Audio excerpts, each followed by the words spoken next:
সকাল সকালে টুংটাং শব্দে ঘুম ভেঙে গেল। তারপরে আম্মুকে জিজ্ঞেস করলাম কি হচ্ছে, ভূমিকম্প হচ্ছে নাকি। আম্মা বলে যে না উঠো, তাড়াতাড়ি উঠো, দেখো বাইরে কি হচ্ছে।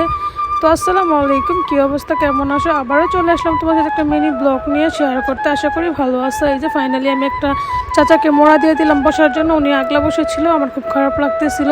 তারপরে কি এই যে আমার আম্মু চলে গেছে আম্মুর গুপ্তধন বের করতে, কোথায় কি আছে। তো ফাইনালি সব কিছু টুকিটাকি জিনিস বের করে নিয়ে আসতেছে এই যে বস্তার ভিতরে। আর ওইদিকে অনেকগুলো হাঁড়ি পাতিল ছিল। আর গ্রামে কিন্তু এরকম খুবই হয় যে অনেকগুলো হাঁড়ি পাতিল পুরানো থাকলে ওগুলো আবার বিক্রি করে নতুন হাঁড়ি পাতিল নেওয়া যায়।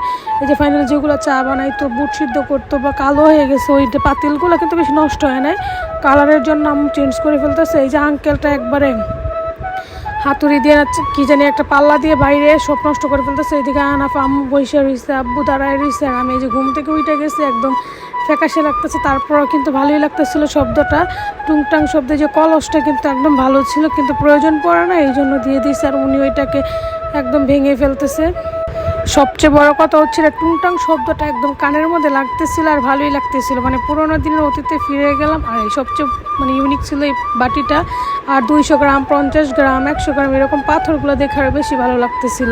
এগুলো এখন সচরাচর দেখা যায় না। পরে আঙ্কেলের সুবিধার্থে আব্বু আবার আমাদের বাসায় পাল্লা ছিল, ওইটা নিয়ে আসছে। এখন মাপামাপি শুরু, তোমরা গেস্ট করো এখানে কয় কেজি হইতে পারে, নয়তো ভিডিও লাস্টে আমি বলে দিব।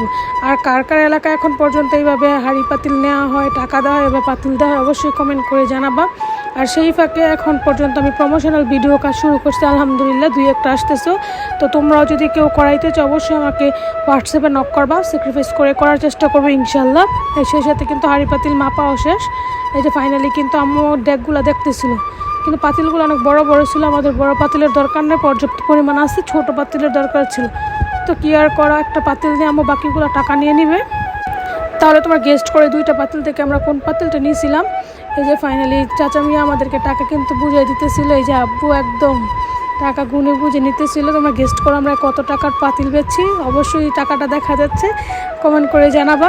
যাই হোক ফাইনালি কিন্তু এই যে আমরা এই ডেকটা নিয়ে নিচ্ছি। পর আম্মুকে বুঝিয়ে দিতেছিলাম, নেও তোমার কতগুলো ডেক দিয়ে তুমি একটা ডেক পাইছো। আসলে বিষয়টা তেমন না, টাকাগুলো আব্বুর কাছে ছিল, আবার আমরা কালকে আবার উনি পাতিল নিয়ে আসলে আবার নিব। যাই হোক ফাইনালি কিন্তু আমাদের কাজ শেষ। আঙ্কেল এখন চলে যাচ্ছে। তো আর কি করা, তো ঘুমটা সার্থক হয়েছে এত সুন্দর একটা পরিবেশে।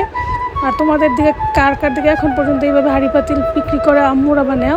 এই যে ফাইনালি আর পিছনের দিকটা দেখো একটু পরিষ্কার করা হয়ে গেছে কমপ্লিটলি, উঠানটা যেই নোংরা ছিল। তো আজকের মতো এই পর্যন্তই, সবাই ভালো থাকবা, সুস্থ থাকবা, আল্লাহ হাফেজ। আর যারা যারা আমার পেজটা ফলো করেন অবশ্যই পেজটা ফলো করে দিবা।